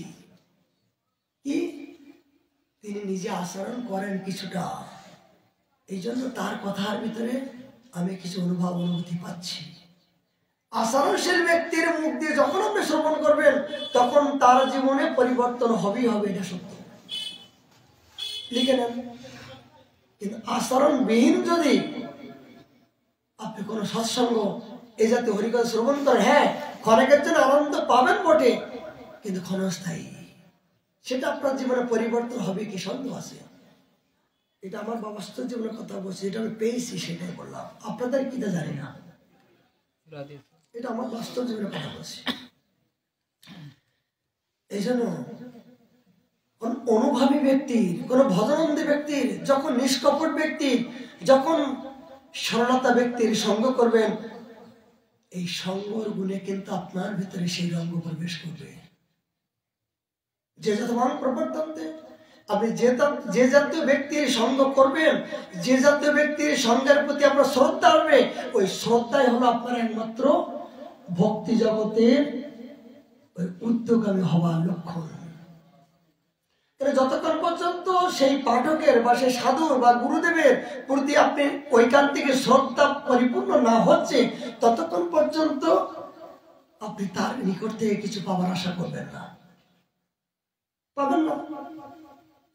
যদি গুরুচরণে যদি আপনার ভেদ বুদ্ধি আসে, কোন ক্রমে যদি গুরুদেব এটা করলো কেন, এটা করা ঠিক না, এই গুরুদেব আমি যেমন গুরুদেব তেমন, ঠিক এ জাতীয় যদি ভেদ বুদ্ধি কোনোদিন মনে আসে, সেই গুরুদেবের ভজন শক্তির থেকে আপনি কিছু পাবেন না, ভালোবাসতে পারেন না। কিন্তু যদি গুরুদেবের প্রতি অকাতরে যদি আপনার ঐকান্তিক শ্রদ্ধা হয়ে যায় যে গুরুদেব আমার কাছে প্রণম্য, গুরু ছাড়া আমার আর জীবনে কেউ নাই, এই গুরুগত প্রাণ যদি হয়ে যায় জীবনে কারণ, তার তো বন্ধন মুক্ত হয়েই গেল। গুরু কৃপাই কেবলম, জগতে যতগুলো শাস্ত্র প্রাণ উপনিষদে বলছেন গুরু সেবার প্রতি, গুরু কৃপাই কেবলম, তার জীবনে তো আর কিছু করার দরকার নাই, তার সবকিছু করা হয়ে গেল। গুরুদেবের প্রতি যার হয় নিষ্ঠা ভক্তি, মানে তার তো হয়ে গেল কৃপা। কিন্তু সবার ভাগ্য হয় না, মুখ দিয়ে বলতে যতটুকু অত সহজ নয়। গুরু সেবা একজনের হয় না, আর গুরু কৃপা একজনে পাওয়া যায় না। বহু জন্ম জন্মান্তরে তপস্যা যার করা আছে পূর্বে জন্মে, তিনি কেবল গুরু সেবা করতে পারবেন। কেন গুরু সেবা করতে গেলে অনেক ঘাত, আঘাত, প্রতিঘাত, মান অপমান বিভিন্ন প্রকার। গুরুদেবের পাশে যদি 50 জন শিষ্য থাকে, এই 50 জনের ভাব 50 রকম, ওই ভাবটাকে সমন্বয় করে তোমাকে ওখানে টিকে থাকা বড় কঠিন। যতক্ষণ পর্যন্ত আমি আমার মান পাবার, যশ পাবার, সম্মান পাবার, নিজেকে পাবার যদি লালসা জীবনে থাকে, তাহলে ওখানে আপনি দাঁড়াতে পারবেন না, স্লিপ করবেই করবে। বড় বড় পিছিয়ে জায়গা, গুরু সেবা অনেক বড় পিছিয়ে জায়গা, যার ব্রহ্মাদি দেবতা পর্যন্ত তারা পারেনি। এটা কি আমার মুখের কথা নয়, আমার বাস্তব জীবনের কথা বলছি। বাস্তব পুঁথিগত বিদ্যা তো আছেই, এই দাসের বাস্তব জীবনের কথা বলছি। এশিয়া জগতে সত্য আছে কিনা জানি না, গ্রন্থ তো বলছেন, কিন্তু বাস্তব যেগুলো দেখতে পাচ্ছি, জীবন হয়েছে বা হতে যাচ্ছে, সেই কথাগুলো আপনাদের সামনে বলতে বাধ্য হচ্ছে। তবে কি গুরু সেবা যদি আপনি না করতে পারেন, উপায় কি? বলে গুরু অনুগত্য ভজন করুন না। গুরুদেব আপনাকে যে আদেশ করছেন, নির্দেশ করছেন, সেই নির্দেশ আদেশটা আপনার জীবনে একটা মহাকৃপা। আপনি পৃথিবীর যে প্রান্তে থাকুন, ওখানে যে আপনার সেই কৃপা পৌঁছে যাবে। বলে ঘরের ভিতরে দরজা জানলা বন্ধ করলো, বাতাসের দরজা বন্ধ করতে পারবেন? বলে আমি দরজা হাওয়া বাতাস নেব না। বলে হাওয়া বাতাস যে না থাকে তো আপনি তো রাম নাম সত্য হবে না। ঘরে যদি দরজা বন্ধ করেন, জানলা বন্ধ করে যদি গিফট করেন, প্যাকেট করেন, তাহলে তো আপনার রাম নাম সত্য হবে। কৃপা সত্য এরকমই, যদি ঘরের ভিতরে দরজা বন্ধ করেও যদি গুরু বিরহে, গুরু অনুগত্য যে ভজন করেন, বাতাস যেমন দরজা বন্ধ করলেও সেখানে বন্ধকে রোধ করে না, সেখানে জীব প্রবেশ করে, ঠিক কৃপা শক্তি তথাপিও বিশ্ব ব্রহ্মাণ্ডে যেখানে আপনি যে অবস্থায় হা গুরুদেব বলে চিৎকার করেন, সেখানে যে আপনার কৃপা শক্তি দিয়ে অপেক্ষা করবে। এটা মিথ্যা নয়, এত বড় শক্তিশালী কৃপা শক্তি। সময় কম, প্রভাতের জীবনে বলবো না চৈতন্য চৈতন্য বলবো, মানে বাবা সত্যি কথা কি করবো বুঝতে পারছি না। মানে যেদিকে যায় সবই রস। এদিকে আমার দাদুগুরুর উৎসব শুরু হচ্ছে, আজকের থেকে রাধা বিনোদে পাঠ, বড় পণ্ডিত পাঠ করছে, এই বিষয়ে আলোচনা লালসা। এদিকে চৈতন্য চৈতন্য এমন জায়গায় লালসা। হেনকালে অমস নামে ভট্টের জামাতা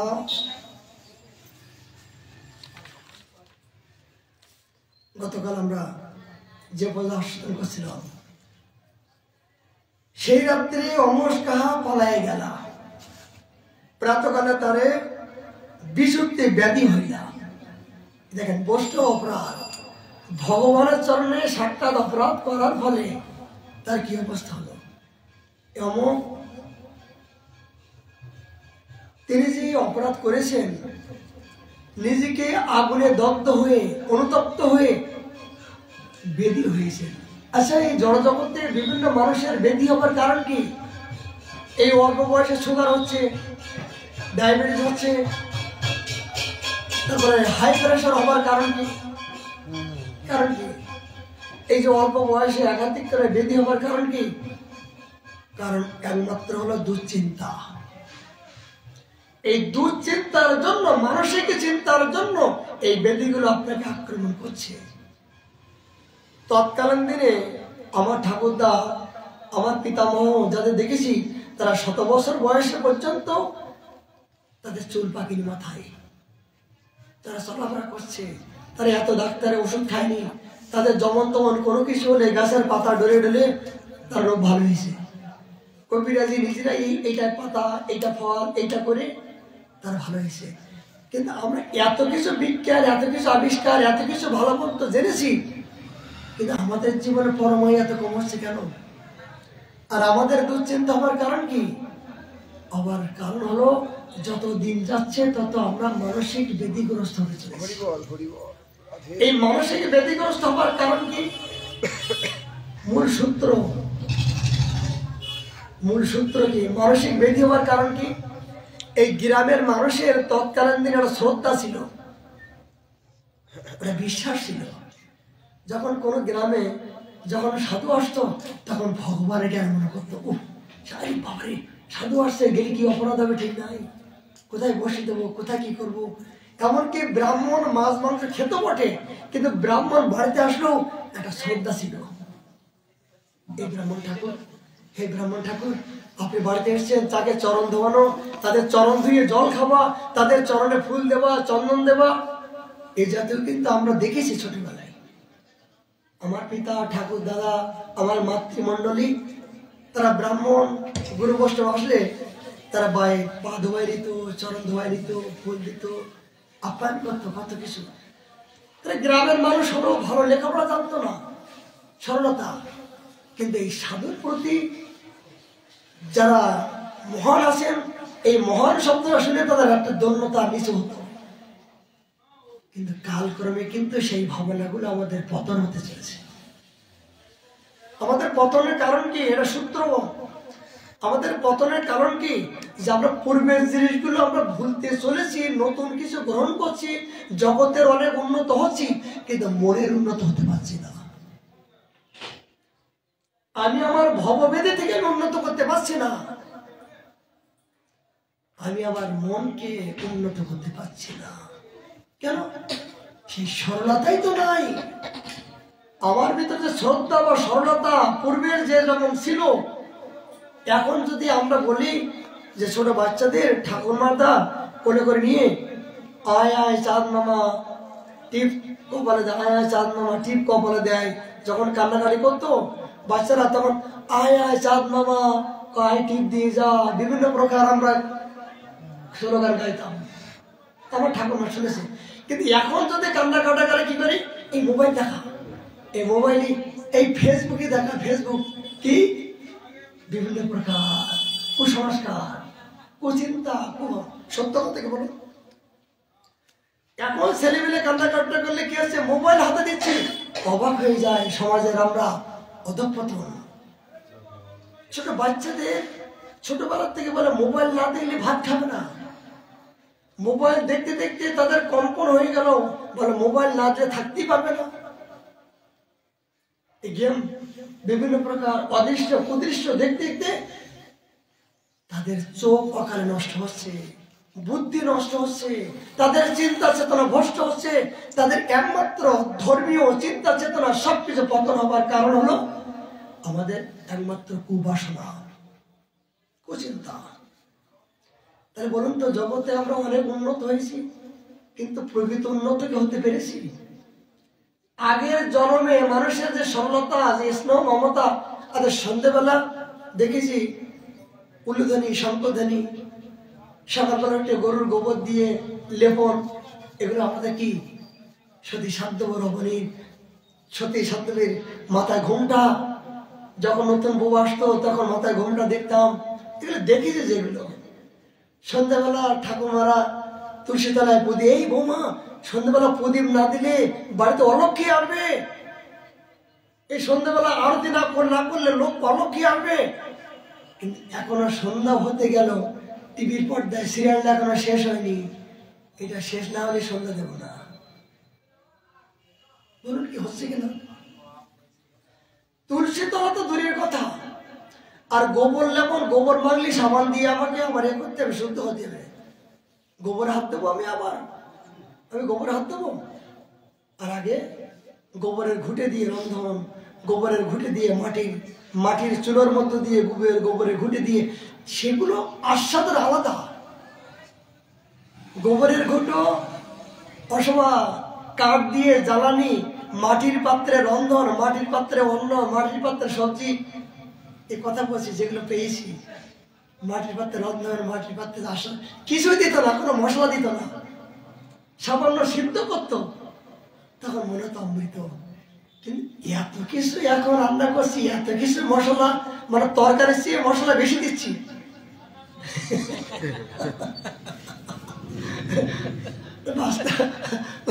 তরকারির চেয়ে মশলা বেশি দিচ্ছি, কিন্তু ভালো লাগছে না কেন? মানে এগুলো বিজ্ঞান স্বাস্থ্য সূত্র এটাই বলছি যে আমরা জীবনে অনেক উন্নত হয়েছি, অনেক জেনেছি, কিন্তু পরিচিত পরিবর্তন হতে পারছি না। বলার উদ্দেশ্য একটাই, আমরা যারা পূর্বের কথা ভুলে না যাই। এখনো পর্যন্ত কিন্তু ব্রজে দেখা যায়, বৃন্দাবনে সেই সতী সাধ্যবী এখনো ব্রজে দেখা যায়। অন্যত্র কোথাও না গেলেও বৃন্দাবনে দেখুন সেই মাথা ঘোমটা দেওয়া এই ব্রজবাসীদের চরণ দেখা যায় না, মুখ দেখা যায় না। তারা দেবর ভাষণের সামনে কথা বলেন না, তারা বাবা বাবা বাবা বাবা বাবা এরকম। সেই সতী সাধ্যব যে পূর্বের যে কথাগুলো দেখেছি, সেই আবরণগুলো ব্রজে দেখা যায়। দেখে আমার মনে হয়, আমি যদি আমার সেবককে আমার জীবন পেতাম, সেই ছোট হতে পারতাম, আনন্দ ছিলাম। কিন্তু হবে না, এই জীবনে হবে না। কিন্তু অনেক করুণা করে ব্রজে আসার পরে এই ব্রজবাসী মায়াদের সাথে যখন চলাফেরা করি, তখন মনে হয় যে না প্রভু, এরাই একমাত্র আমার নিজের জন। আমাদের জীবনে এখন সভ্য সমাজে অসভ্য প্রবৃত্তি হচ্ছে, যার জন্য আমরা মনের পরিবর্তন হচ্ছে না। আমাদের জীবনে দুঃখের কারণ কি? এই ভজনের একমাত্র আনন্দ না পাওয়ার কারণ কি?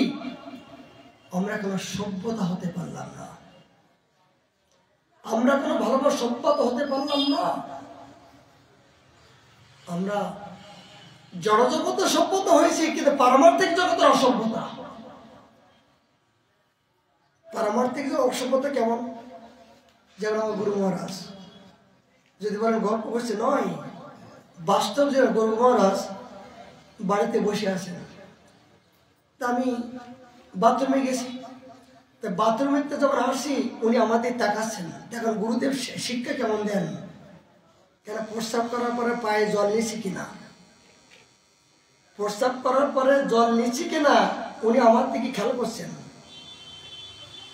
একদিন ঠান্ডার সময় জল নিতে ভুলিয়ে গেছি,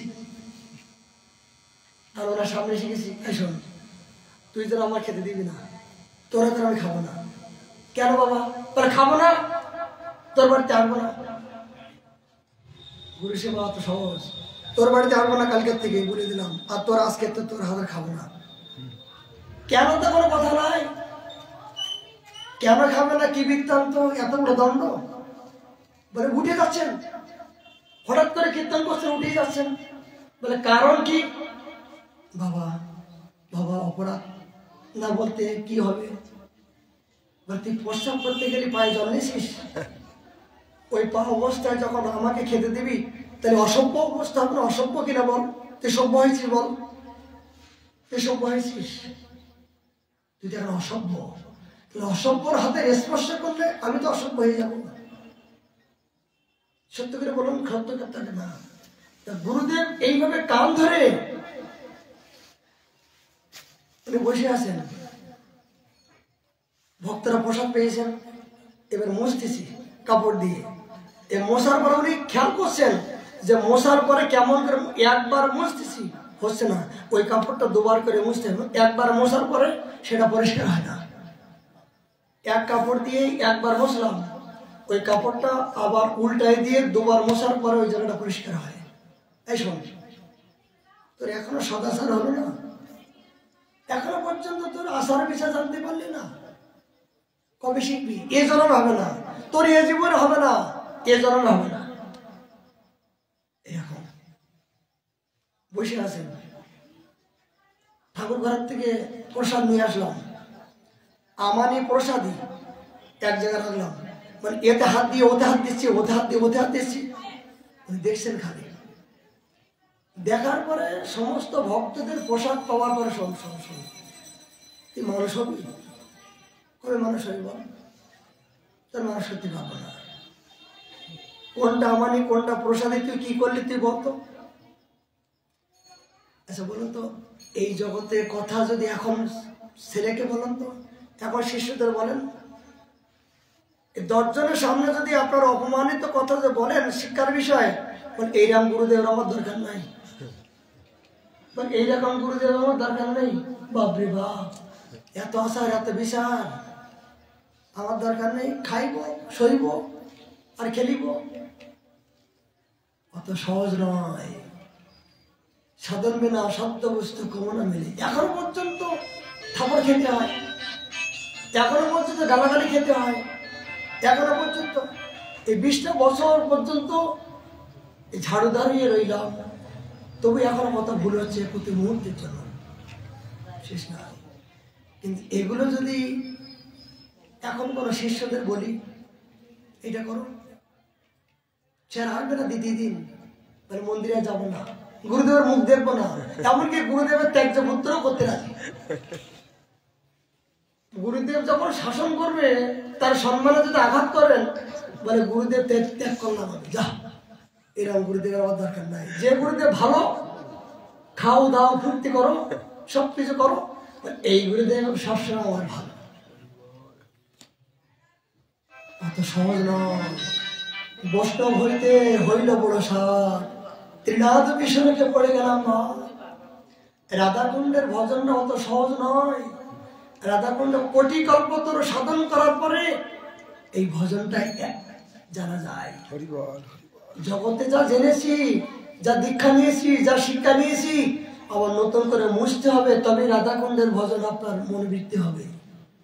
লিখে নেন, দেখতে পাচ্ছি 80% যারা ব্রজে আসছেন, কোনো জায়গাতে আশ্রয় গ্রহণ করে অনেক অনেক। এই সকালবেলা একজন বললো, বাবা দীক্ষা হয়েছে, বলে কি মন্ত্র? বলে বলবো, পাপ হবে না তো? আরে বলো তো, যত পাপ হয় হোক আমার হোক, তুই বলো। আমি দেখতে পেয়েছি। বলার পরে এমন এক মন্ত্র বললো যে মন্ত্রের কোনো বীজ আছে না বৃক্ষ আছে? বীজ নাই। মন্ত্রে যে বীজ না থাকে তা সে মন্ত্র হয়? যখন গুরু মন্ত্র বলবে, গুরুদেবের আগে বীজ থাকবে।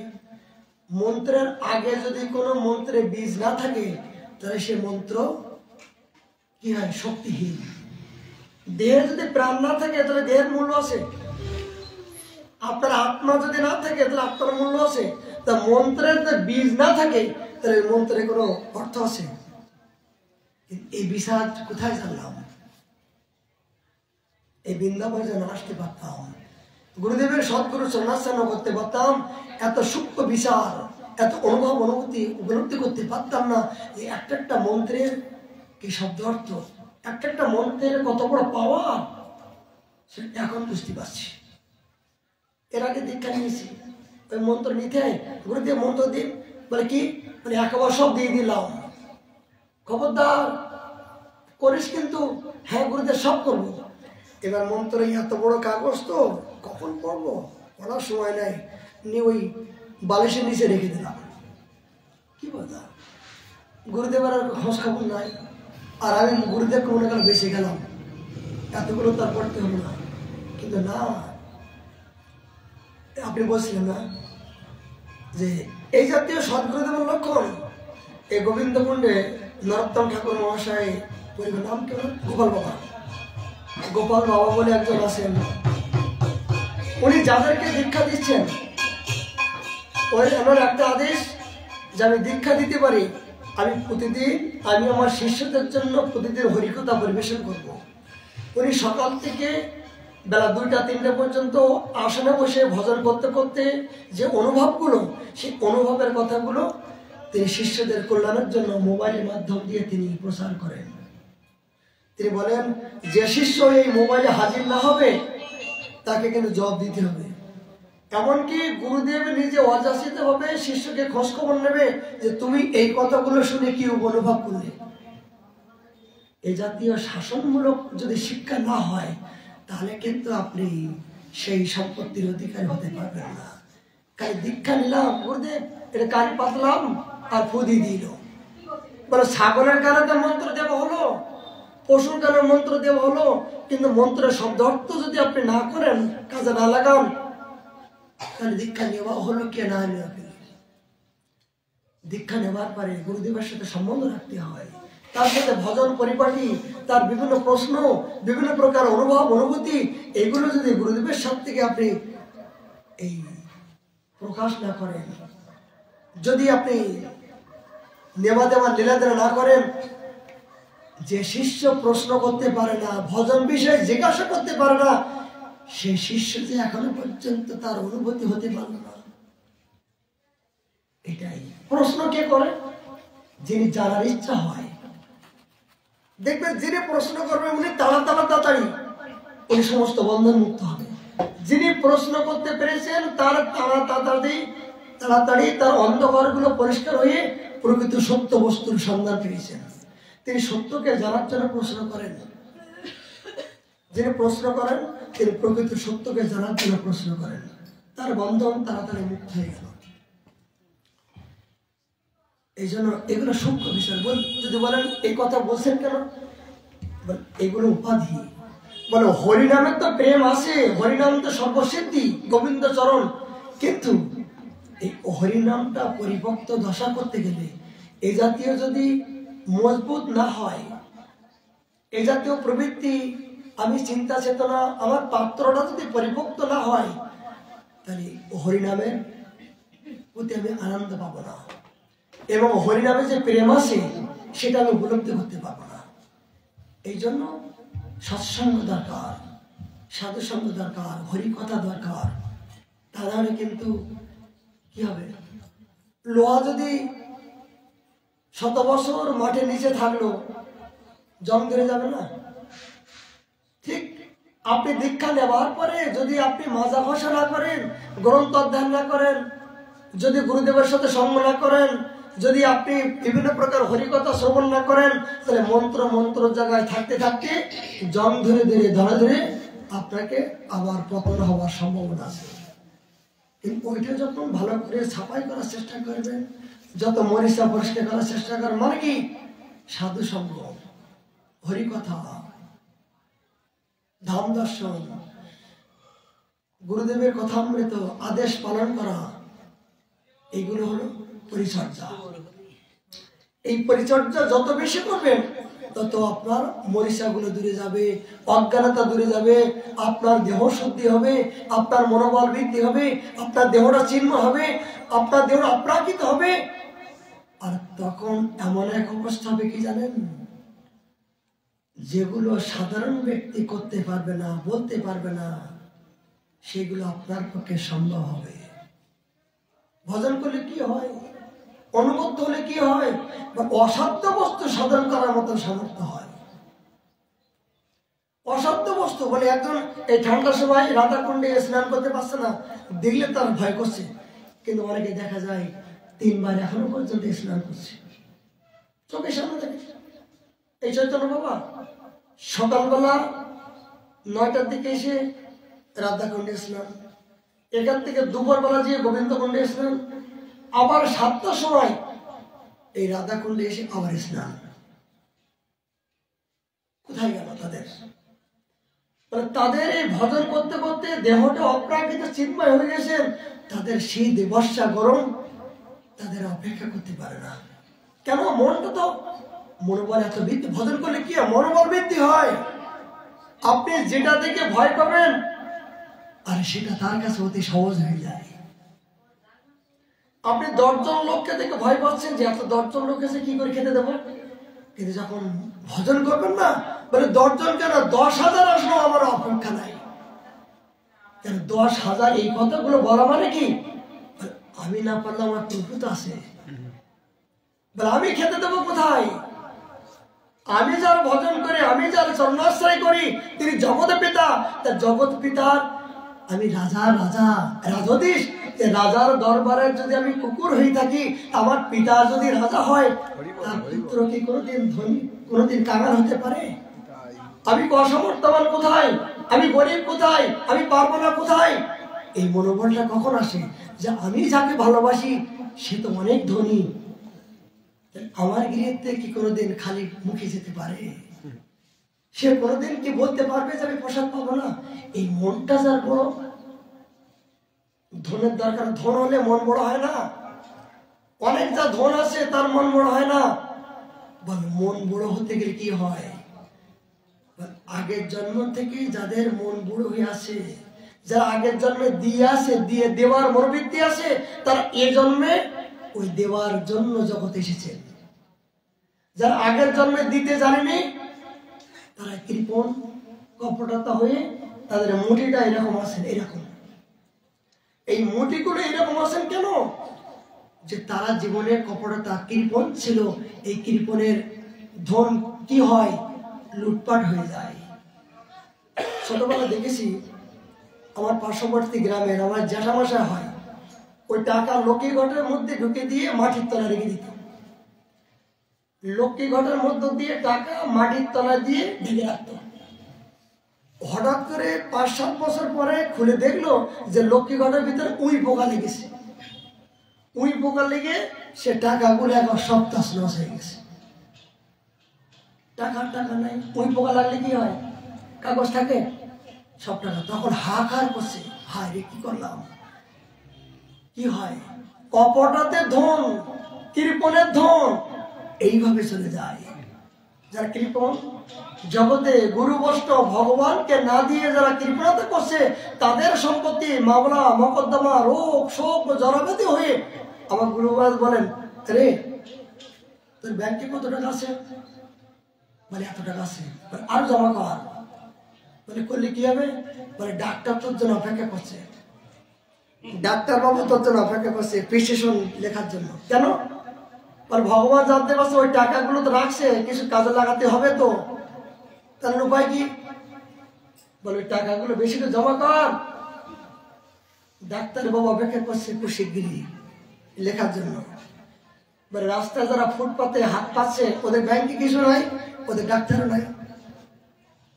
রাস্তায় যারা ঠান্ডার সময় বিনা কম্বলে শুয়ে আছেন, তাদের রোগও নাই, আর ডাক্তারও নাই, আর টাকাও নাই। আর আপনার আছে বলে ডাক্তার আছে, ওষুধ আছে, বেদি আছে। কথাগুলো সত্য কিনা বলুন? এগুলো দেখে শুনে যদি আমাদের, এই জন্য জগতে ত্যাগই হলো প্রকৃত সুখ। আমার গুরু মহারাজ জীবনে কোনোদিন ব্যাংকের খাতা করিনি, সঞ্চয় বৃত্তি কি নাই। তিনি জানেন যে সঞ্চয় হলো একমাত্র পতনের মূল। সঞ্চয় যদি করো, কৃষ্ণ ধন করো, কৃষ্ণ ধনে ধনে হয়ে এই সম্পত্তি অর্জন করো, যে সম্পত্তি তুমি সঙ্গের সাথে করে নিয়ে ওখানে নিয়ে যেতে পারবা। আর জগতে তুমি যা কিছু ধন আচ্ছা, এত কষ্ট করে লক্ষ লক্ষ টাকা ব্যাংকে জমা করলেন, আর আপনি নিতাই গৌর হরিবল হলেন, আর সেই টাকাগুলো তো আমরা ভূত প্রেত দানব দৈত্য খেল। অনেকের টাকা ব্যাংকে আসে, বুঝি এত টাকা বাবা, অনেক গুরুদেবের, অনেক সাধুর অনেক টাকা ব্যাংকে জমা আছে, কিন্তু হঠাৎ করে দেখা যায় গাড়ির তলায় পড়ে মারা গেল। মানে সেই টাকা কি কেন? ভূতি কেন? সরকার কেন? না পারলো কাউকে দিতে, না পারলো কোনো কিছু করতে। আর একটু অনেক এগুলো বলতে ইচ্ছা হচ্ছে কি জানেন, বাস্তবে আমার বাড়ির পাশে এক বুড়ি মা অনেক ভজন করতো, অনেকে লীলা স্মরণ করতো, অনেক ভজনীয়। গুরুদেব করুণা করে একটা সম্পত্তি 200 প্লট, 2 থেকে 250 প্লট জায়গা দিয়েছেন, গুরুদেবের সেবা করতো, তাই জায়গাটা পেয়েছেন। কিন্তু কত বড় দুর্বুদ্ধি জানেন, সেই জায়গাটা কোনো গুরু ভাই গুরুবর্গকে না দিয়ে নিজের মেয়ে জামাইকে লিখে দিল। এবার সেই মেয়ে জামাই অখাদ্য কুখাদ্য খায়, অখাদ্য কুখাদ্য খায়, সেই মেয়ে জামাই লিখে দিল। এবার তারা থাকে বাইরে, কলকাতা থাকে, তারা বৃন্দাবনের ভাষা কি বোঝে, তারা জাগার মহিমা কি বোঝে। এবার তার মরণ কি করে হলো জানেন, বলতে নাই, এত স্মরণ করলো, মৃত্যু হলো, ভগবানের সামনে মলমূত্র করতে করতে পায়খানা করে ফেললো, ওই পায়খানার উপরে শুয়ে আসে, এই পায়খানার উপর তার মরণ হলো।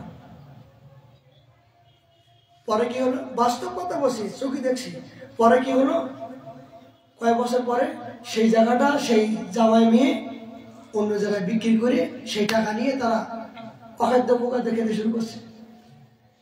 তাহলে এই জাতীয় দুর্বুদ্ধি ব্যক্তির জগৎ আছে যে গুরুদেব করুণা করে সম্পত্তি দান করলো, তুমি পারলে একটা কোনো আশ্রম করো, করো গুরু ভাই গুরুবর্গের গুরুদেবের অনুগত করো, নিজের ছেলে মেয়ের প্রতি এখন আসক্ত ধরে না।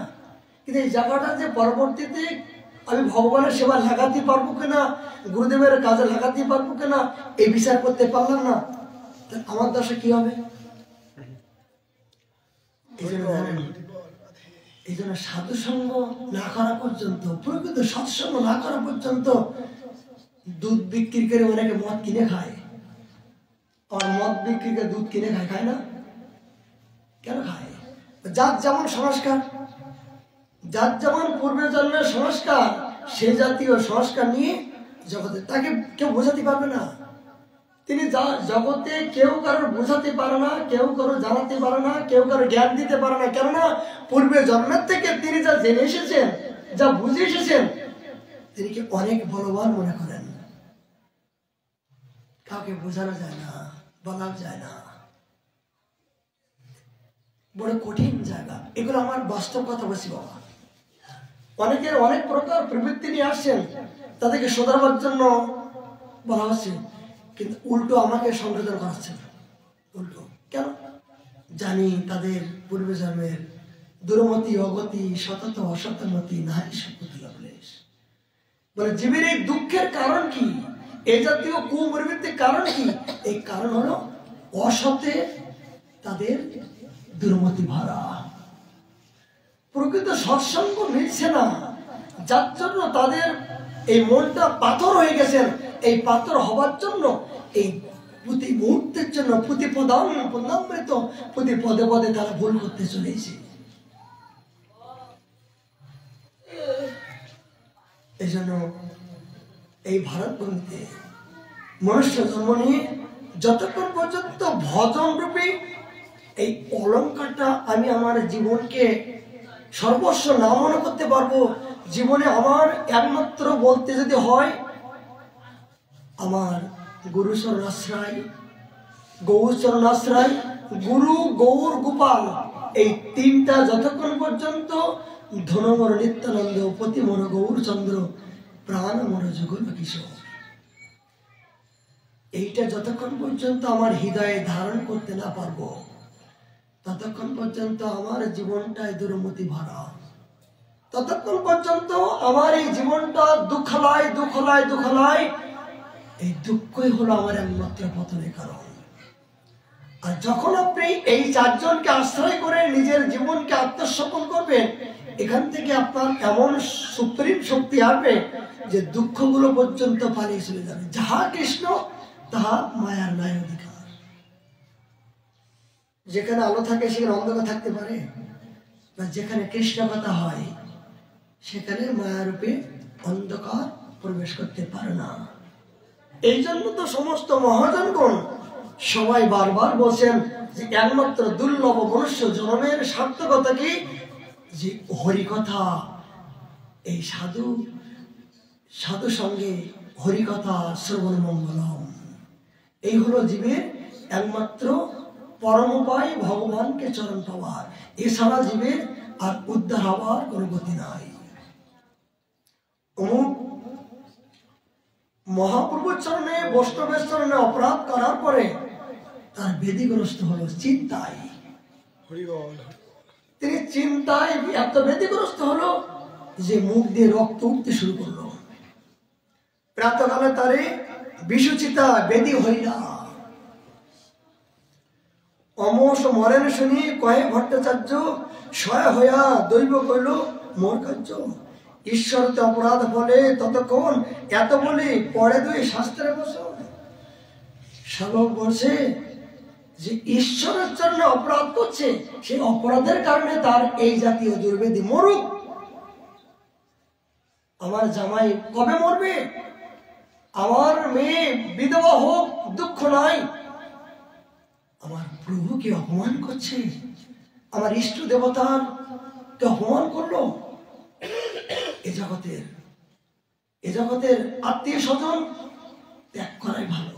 যে আত্মীয় স্বজনের মাধ্যম দিয়ে গৌর গুরু গোবিন্দর সেবার আপনার বঞ্চিত হয়, বিঘ্ন হয়, মানে সে জাতীয় আত্মীয় স্বজন না রাখাই ভালো। কেন বলছেন, প্রতি জন্মে জন্মে পিতা মাতা পাই, গুরু কৃষ্ণ প্রসাদ না মেলে ভজ আয়। মানে প্রতি জন্মে জন্মে পিতা মাতা ছিল, আত্মীয় স্বজন বন্ধু বান্ধব ছিল, কিন্তু গুরু কৃষ্ণ প্রসাদ কিন্তু পাই নাই। তা বলছি এ দুর্লভ মনুষ্য জন্ম, অনেক জন্ম পেয়েছিস, অনেক জন্মে এগুলো ছিল, দিয়েছিলাম, কিন্তু এই সম্পত্তি কিন্তু তোকে দিই নাই। এই জন্মে তোকে দিয়েছি, এই জন্মে যদি এগুলো তুই সৎ কাজে ব্যবহার না করিস, তাহলে কিন্তু মনে রাখিস পরবর্তী জন্মের জন্য তোকে আবার সেই নিচে যেতে হবে, আবার পুনর্বসিকা হব। বলে এই জগতে কেউ রাজা কেউ ভিখারি। এই হঠাৎ করে রাজা হলো আবার ভিখারি। কেন কেন হয়? ধনী ব্যক্তি হচ্ছেন আবার নির্ধন হচ্ছেন। ধনী ব্যক্তি নির্ধন হওয়ার কারণ কি? একজন ধনী ব্যক্তি নির্ধন হওয়ার কারণ কি? পতনের কারণ কি? অহংকার। এই ধনী ব্যক্তি যখন অহংকারী হতে হতে পরিপূর্ণ দশা হয়ে যায়, তখন অনেক সময় দেখা যায় তিনি নিজেই কখন পতন হয় নিজেই বুঝতে পারে না। আবার নির্ধনী ব্যক্তি আবার ধনী হয়ে যায়। কখন? নির্ধনী ব্যক্তি কখন? যেমন সাধুরা, এই সাধুরা কিনা ধনী ব্যক্তি, তারা নির্ধনী ব্যক্তি না। এদের কোনো ব্যাংক ব্যালেন্স নাই, এদের কোনো টাকা পয়সা নাই, চাওয়া পাওয়া নাই, কিন্তু এরা পরম ধনী। কোন ধনী? কৃষ্ণ ধন ধনী। যে ধন কাউকে দেখানো যায় না, যে ধনের ভাগ কাউকে দেওয়া যায় না, যে ধন পেলে জগতার এই জগতের ধনের প্রতি আকৃষ্ট হওয়া যায় না, সেই ধনের অধিকারী কারা? এই নির্ধনী ব্যক্তি ছিল। নির্ধনী ব্যক্তি ধনী হয়েছেন কে? সাধু, যারা ভজন করছেন, যারা হরি ভজন করছেন, তাদের মতন পরম ধনী জগতে আর হই নাই, হবে না। তারা প্রকৃত পরম আনন্দেই বিচরণ করছেন, জগতের সাথে তার লেখাদেরা নাই। অনেক প্রসঙ্গ চলে আসছে, অপরাধ ক্ষমা করবেন, কারণ এগুলো ভজনের দিক নির্দেশনা। যদি ভজনটা পরিপক্ত দশা করতে গেলে এগুলো যদি না হয়, শুধু একজনের ভক্তের চরিত্র বললাম, আনন্দ লাগলো, কিন্তু আমার জীবনে যে অনেক কিছু সমস্যা লুকিয়ে আছে, লতা পাতা, পচা দুর্গন্ধ, ময়লা আবর্জনা, এগুলো যে জমে আছে, এগুলো তো পরিষ্কার করতে পারলাম না। এই পরিষ্কার করার জন্য এগুলো আমাদের বিভিন্ন প্রকার দৃষ্টান্ত, সিদ্ধান্ত, মহাজন আমাদেরকে নিগড়ে নিগড়ে, বলে আখের ভিতরে রস আছে বলে সবাই জানি, কিন্তু নিগড়াও তবে তো বুঝতে পারবে, তবে তো রস হবে। কেমন করে? বলে মেশিন দিয়ে চাপ দাও, নিগড়াও, যত নিগড়াবে যত চিবাবে তখন তুমি আখের ভিতর থেকে রস পাবে। আচ্ছা রস যত পেলে কিন্তু রসের থেকে কি হবে? জাল দাও, গুড় হবে। আচ্ছা গুড় হওয়ার পরে কি হবে? মিশ্রি হবে। একই বস্তুর থেকে কত প্রকার হয়, ঠিক তথাপি হরিনামে যে সর্বসিদ্ধি হয়, হরিনামে যে সব হয়, কিন্তু হরিনামটা তো চালাও আগে। হরিনামটা পরিপক্ত দশা হতে গেলে এই নিগুড় তত্ত্ব সংবাদে যদি তুমি না জানতে পারো, তাহলে কিন্তু এই মিশ্রি আর ওই জাতীয় পরিপক্ত দশা না হওয়া পর্যন্ত তোমার ওই জাতীয় হবে না, মিশ্রি হবে না। এই জন্য অপরাধ ক্ষমা করবেন। হয়তো আপনাদের মনোগত ভাবে আলোচনা করতে পারছি না, আমি কথা বলেই ফেলছি, এগুলো চলে আসছে বাবা আপনাদের, এগুলো চলে আসছে। জানি না আপনাদের ভালো লাগছে কিনা, হয়তো অপরাধ হতে পারে, অপরাধ ক্ষমা করবেন। মহাপ্রভু করোনা হলে আমরা আগামীকাল সময় তো আমার কম, আগামীকাল আবারই আমরা 4টার থেকে শুরু করবো। আজকের মতন এখানে হরিবল হরিবল নিতাই গৌর হরি। জয় জয় রাধে কৃষ্ণ গোবিন্দ, জয় জয় রাধে কৃষ্ণ গোবিন্দ, রাধে গোবিন্দ, রাধে গোবিন্দ, রাধে গোবিন্দ, রাধে গোবিন্দ, জয় রাধে কৃষ্ণ গোবিন্দ, জয় জয় রাধে কৃষ্ণ গোবিন্দ,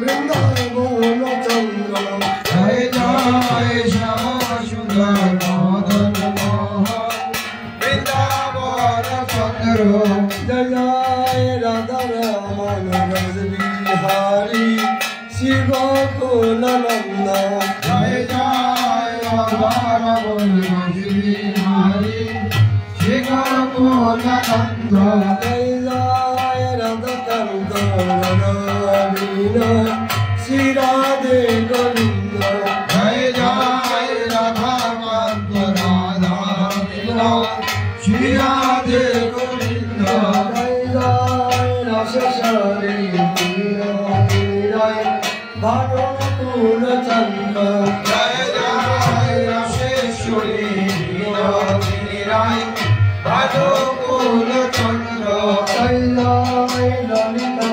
বিশাখায়াদি যত সখী বৃন্দ, জয় জয় ললিতা বিশাখায়াদি যত সখীবৃন্দ, জয় শ্রী রূপ মঞ্জরি আদি মঞ্জরি আনন্দ, জয় জয় শ্রীরূপ মঞ্জরি আদি মঞ্জরি আনন্দ, জয় জয় পূর্ণমাসী মাতা আরবীর বৃন্দ, জয় জয় পূর্ণমাসী কুন্দলতা জয় বীরবৃন্দ, তোমরা সবে মিলে করো দয়া আমি অতি মন্দ, তোমরা সবে মিলে করো দয়া আমি অতি মঙ্গ, এখন প্রাণে গাইতে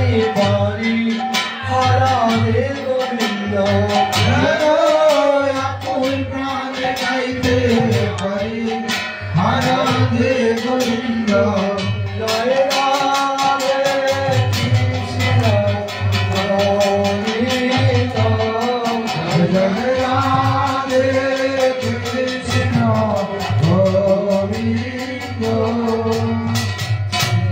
নিত্যানন্দ শ্রীয়দন্তম্র মনোহর শিবাচার্য গৌরভদ্রবিনা শ্রী গৌরাঙ্গ নিত্যানন্দ শ্রী অদ্বৈত চন্দ্র গদাধর শিবসাদি গৌর ভক্তবৃন্দ, কৃষ্ণ চৈতন্য প্রভু নিত্যানন্দ হরে কৃষ্ণ হরে Ram Shri Radhe Govinda, Shri Krishna Chaitanya Prabhu Nityananda Hare Krishna Hare Ram Shri Radhe Govinda Hare Krishna